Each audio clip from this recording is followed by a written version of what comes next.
E aí, galera, aqui é o Liquid e esse é o canal Distro Hopper.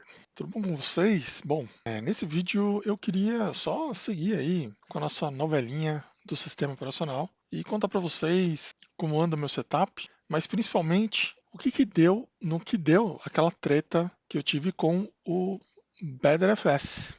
O que aconteceu? Né? E não me falha a memória, não faz tanto tempo assim, acho que uns 3 meses no máximo. Eu gravei um vídeo onde eu relatava um problema que eu tive com o BadRFS no SSD onde fica a home do meu workstation. Era um problema que, de tempos em tempos, a máquina congelava, eu congelava assim, as operações de I/O congelavam, incluindo as operações de rede, apesar do multimídia continuar funcionando.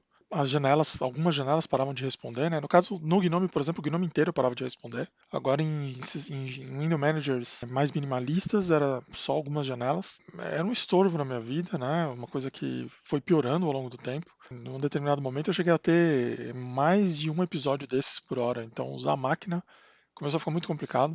Isso foi, se eu não me engano, foi depois de uma atualização de uma versão do kernel para o outro e de uma manutenção básica que eu faço uma vez por mês nos meus discos, que é a criação de snapshots, revisão, deletar snapshots antigos e fazer um defrag. É uma operação mais ou menos de rotina que uma vez por mês rola na minha máquina, né? Então, quer dizer, eu fiz tudo isso e a situação piorou, né? Então, até que chegou num ponto que ficou insustentável e eu tive que fazer uma que a gente chama de troubleshooting, que é achar o problema e resolver o problema.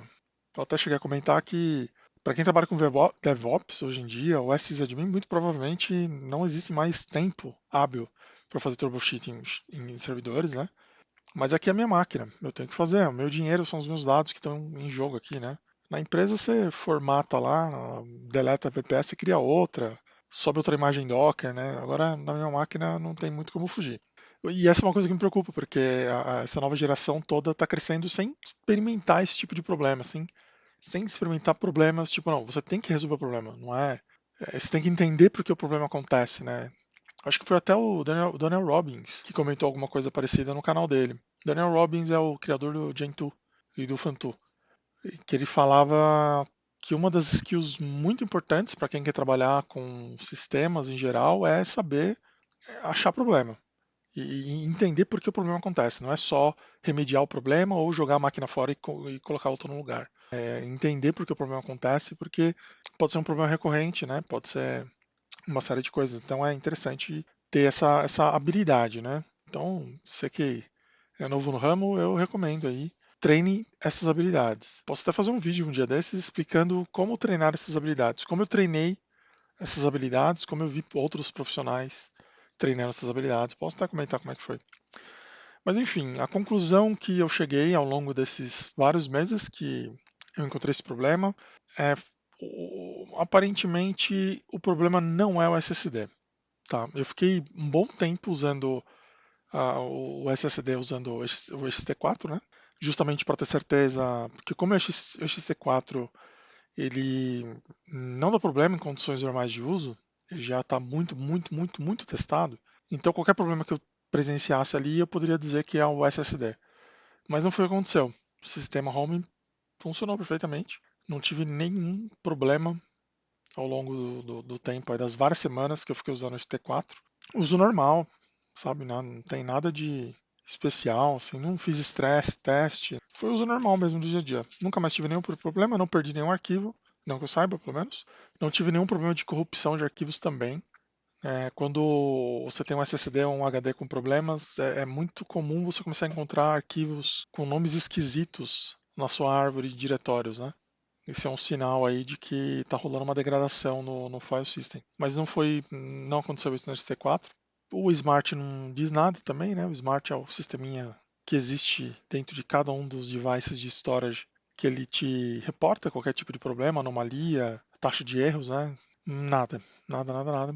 Então eu formatei de volta para BadRFS e botei minhas coisas de volta e passou mais aí vários meses e sem novidades, sem problemas, sem lerdezas, tudo tranquilo. Então eu acho que aquela minha hipótese de que era um problema no meu sistema de arquivos provocado talvez por algum bug, eu acho que é a hipótese mais correta, né? Por quê? O que aconteceu? Quando eu criei esse sistema de arquivos, eu acho que eu usava o kernel 3. Não, era 4.19. Era o 4.19, uma coisa assim.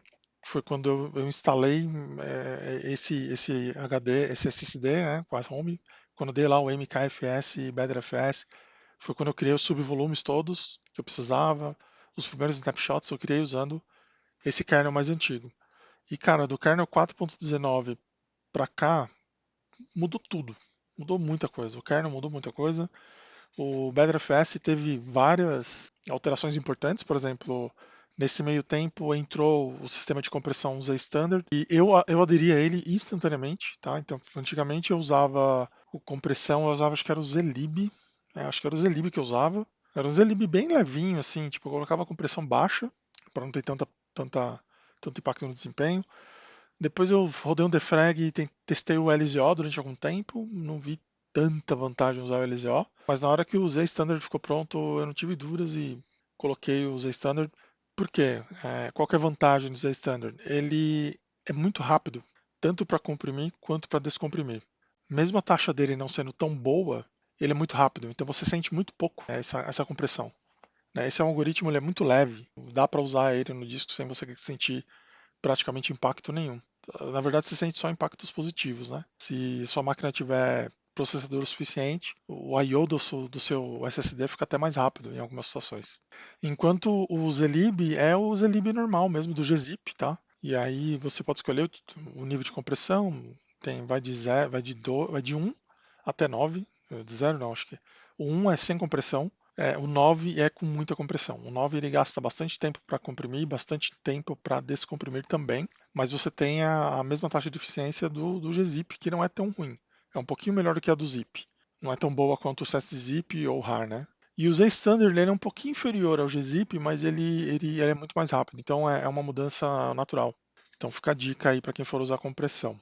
Então eu imagino que ao longo desse tempo, quer dizer, comprime, descomprime, defrag, tira defrag, essa coisa toda que eu fiz, provavelmente eu abalei as estruturas ali, os superblocos, alguma coisa aconteceu e as novas versões do kernel não souberam lidar com isso e isso fazia o sistema entrar em loop. Ele ficava o tempo inteiro mapeando o cache do defrag para poder fazer o defrag de forma mais eficiente. Eu não sei o que aconteceu exatamente, mas era isso que acontecia, né? Era uma operação de procurar por espaços livres, né? O Space Cache. Nessa operação de Space Cache para poder fazer o defrag de forma mais eficiente, né? O auto defrag, é que rolava esses slowdowns todos e que gerou todo esse transtorno.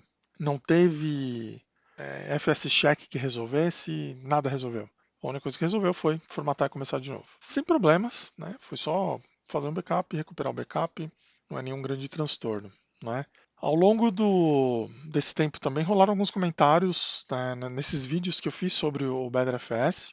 E tem um comentário que eu queria só comentar, né? Vou comentar o comentário aqui, não lembro o nome da pessoa, mas ela afirmava que não fazia, para ele não fazia tanto sentido usar o BetterFS em um desktop, porque para servidores teria mais vantagem, pelo que eu entendi, seria mais ou menos esse argumento, né?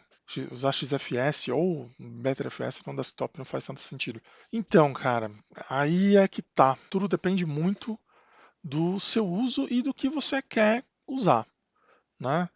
Eu vou dar um exemplo aqui de como o BetterFS ele faz todo sentido para usar desktop.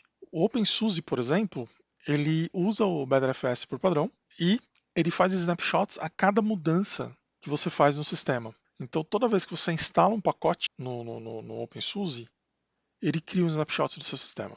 Toda vez que você faz alguma mudança de configuração lá no YAST, ele cria um snapshot. Porque o snapshot ele é feito instantaneamente. Então, não tem custo nenhum ele criar esse snapshot. E aí ele cria esse snapshot e adiciona uma entrada no Groove. Então, para cada mudança que você faz no seu sistema, ele cria uma nova entrada no Groove. E a qualquer momento, se tudo der errado, você rebuta a sua máquina e coloca lá na revisão, ele coloca lá uns comentários sobre o que foi feito naquela revisão, para você saber o que você está botando, né? E você consegue recuperar o sistema em qualquer momento. Então você pode ter 300 snapshots na sua máquina, o sistema de arquivos não vai sentir. Se você fizer alguma atualização que não foi tão boa, ou você mexeu em alguma configuração que não deveria ter mexido, e precisa ter o sistema funcionando como ele estava antes, com um reboot você resolve esse problema. Não dá para fazer isso de forma trivial sem usar o BetterFS. Esse é um exemplo. O outro exemplo é a compressão de disco. Nem preciso falar como isso é útil. A compressão de disco na minha máquina, em média, ela gira em torno de 30% de economia de disco. E isso não é de se ignorar, principalmente quando você tem SSD. Porque o SSD, meu, querendo ou não, o espaço é pequeno, né? Ele é rápido, mas o espaço é sempre muito pequeno. Então, usar uma compressão de disco no SSD é bem legal, é bem útil, né? Não é uma coisa que. Não é uma feature que você descarta. Eu entendo que tem toda uma questão de estabilidade e tradição no ST4, mas o BetterFS ele não está aí há 2 anos, né? Ele já está aí desde 2007. Então é um sistema de arquivos aí que já tem 14 anos, cara. Ele já passou essa fase de não ser confiável. E essa é uma coisa até que eu queria entender, mas eu vejo mais esse preconceito aqui no Brasil do que lá fora. Tipo, você começa a ler os blogs gringos, a galera toda pira no BetterFS lá e tal, e a galera usa em massa. Agora aqui nos blogs brasileiros, cara, eu vejo o blog de 2020, o cara, em agosto de 2020, o cara me escreve dizendo que o BetterFS não é muito bem testado, que tipo, ele ainda é meio novo. De onde esse cara tirou essa informação, sabe? E então eu insisto, né? Parece que é uma defesa meio apaixonada e inconsequente, mas não é não. Eu sei do que eu tô falando. O BetterFS é uma das melhores opções de sistema de arquivos que existem para o Linux hoje, para uso em desktop ou para uso em servidor. Tá? Então, assim, no caso, para uso em desktop, o que eu destaco justamente os snapshots e a compressão de disco. Para servidores, você tem toda a gestão de subvolumes. Você pode criar, por exemplo, num servidor compartilhado, você pode criar um subvolume para cada cliente seu. E cada cliente seu vai ficar naquele subvolume ali, você pode trancar ele lá dentro. Ele tem uma boa gestão de cotas, tá? O Betterfest ele tem um sistema bem legal de gestão de cotas. Ele faz o checksum dos arquivos, então quando o arquivo é corrompido, ele sabe que o arquivo foi corrompido, e se ele tiver alguma forma de recuperar esse arquivo, ele recupera e você não vê isso acontecendo. Então, ou seja, o seu sistema não deteriora enquanto ele está funcionando, o que é uma coisa muito comum de acontecer em qualquer sistema de arquivos que não tem esse tipo de recurso. Lembrando que só o BetterFS e os FS têm esse tipo de recurso, tá? Que é o de checksum. E tem a deduplicação e tem a compressão também. A compressão em servidor é fantástica, porque na hora que ele está comparando os blocos lá, se tiver bloco parecido, ele já economiza. Mesmo não importa se esse bloco se esse bloco estiver separado em 15 clientes, na verdade você vai gravar um bloco só, único ali, e vai compartilhar com os outros clientes todos esse mesmo bloco. Isso traz uma economia para o disco, de espaço de disco muito grande, né? Além dele ter recursos como deduplicação, enfim. O Betterfest é uma excelente opção. É só a gente lembrar quem está por trás. Né? É a Oracle, Facebook, agora a Red Hat está entrando nessa onda também. Então não dá para ignorar. Qual que é a lição dessa história toda? Sistemas de arquivos eles têm lugares onde eles são melhores aplicados do que outros sistemas. Então, realmente, XFS para servidores, muito bom. O Bitfs para servidores também manda muito bem. Para desktop, XFS eu não recomendo, mas o Bitfs pode ser uma boa ideia. Mas, na dúvida, o ST4 também está aí. Tem o ZFS para Linux também, ele tem uns ports meio que semi-oficiais agora. Disseram que o desempenho do ZFS no Linux já está muito próximo do FreeBSD. Eu acredito, uma hora ia ter que ficar bom, né? Eu acredito piamente nisso. Preciso fazer um vídeo sobre XFS, inclusive, em algum momento. Mas a lição é essa, gente. Tem vários sistemas de arquivos, você não precisa ficar preso a um. Eu sugiro vocês deixarem um pouco esse conservadorismo de lado, tá? Eu sinto que o usuário Linux brasileiro é muito conservador, sabe? Distribuição é Debian. De arquivos, ST4, sabe? Aí é Debian em todas as situações, ST4 em todas as situações. Não é assim, gente. Você tem que usar o que tem de melhor para resolver aquele problema que você tem ali, né? E arriscar um pouco também, por que não? Eu não digo arriscar, não. Que nem eu falei, meu, o Bitfest já tem, sei lá, 13 anos, 14 anos, tá ligado? Ele já não é mais instável como ele era há muito tempo, tá? Eu garanto que pelo menos de 2017 pra cá, ele tem um bug ou outro, mas assim, só se você tiver muito na borda, assim, de estar fazendo coisas manipulações de sistema mesmo, que era o caso, né, que eu já contei essa história, que eu trabalhei numa empresa onde o Bitfs era parte do core do produto, e o cara que tomava conta dessa coisa toda, ele é um mantenedor do Bitfs no Ubuntu, né? Então, era um cara que o cara manjava do código-fonte do Bitfs e do kernel. Então, ele sabia ler se o problema que a gente estava tendo era um problema, ou se era um bug, ou se era a gente avançando em APIs que não tinham sido muito bem testadas. E no nosso caso, era mais ou menos isso mesmo. Né, que a gente manipulava o Bitfs a nível de sistema né? A gente não usava as ferramentas do Bitfs para manipular o Bitfs. A gente manipulava as chamadas de sistema que ativavam as funções do Bitfs. Então, em vez de usar as ferramentas que o Bitfs oferecia, a gente implementava parte dessas ferramentas dentro dentro da nossa aplicação. Tá? Então, muitas vezes, eram bugs da API do Bitfs que não estava muito bem completo, não estava muito bem documentado, não estava muito bem testado, né? Que não é. Quando você usa só as ferramentas do Bitfs, tranquilo, normal. Agora, quando você começa a mexer no sistema, tem coisa lá que não está tão bem feita assim, né? E também tinha as limitações das próprias bibliotecas do Go que a gente usava para fazer essas manipulações também. Então, no final das contas, os problemas que a gente encontrava era mais culpa do nosso próprio produto mesmo do que do Bitfs, né? Então, realmente, assim, eu confio bastante nesse sistema justamente porque a gente tinha, sei lá, 5.000 clientes rodando o nosso produto sem problemas. Ninguém perdeu dados. Ninguém perdeu dados. Então, eu confio, recomendo e eu vou continuar defendendo aqui o Bitfs contra esse conservadorismo boboca. Eu não estou dizendo que o nosso colega que fez as críticas lá, as colocações dele foram perfeitas. Mas é quando eu digo quem que são os bobocas, cara? É o cara que é comunicador e fica espalhando babaquice, sabe? Que nem eu já vi youtuber grande de Linux falando que o Bitfs não funcionava os jogos. Você não podia usar o Steam numa partição Bitfs. Eu mostrei para vocês funcionando o Steam. Aliás, todas as minhas máquinas da minha casa usam Bitfs. Nunca tive problema nenhum.